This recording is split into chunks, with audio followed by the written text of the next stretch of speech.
আজ আমার রান্নাঘর থেকে ছুটি। সো হ্যালো এভরিওয়ান, কেমন আছো তোমরা সবাই? আশা করছি সবাই খুব ভালোই আছো। রান্নাঘর থেকে ছুটি কেন বললাম? এই দেখো, যেহেতু মা বাবা এসেছে আর আমি রান্নাঘরে থাকবো, এটা একটু কেমন কেমন লাগে না? তার জন্য মাই রান্নাঘরে চলে গেছে রান্না বান্না করতে। আর তারপরেই আমি দেখলাম যে আমার বাবার ওয়ালেটে আমার ছোট্টবেলার একটা ছবি আছে।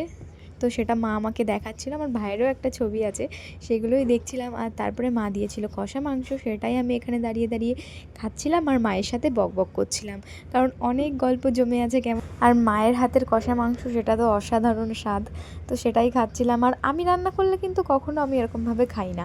তারপরে সৃজা বুড়ি আসলো আমাদের বাড়িতে, দেখো কি মিষ্টি লাগছে না?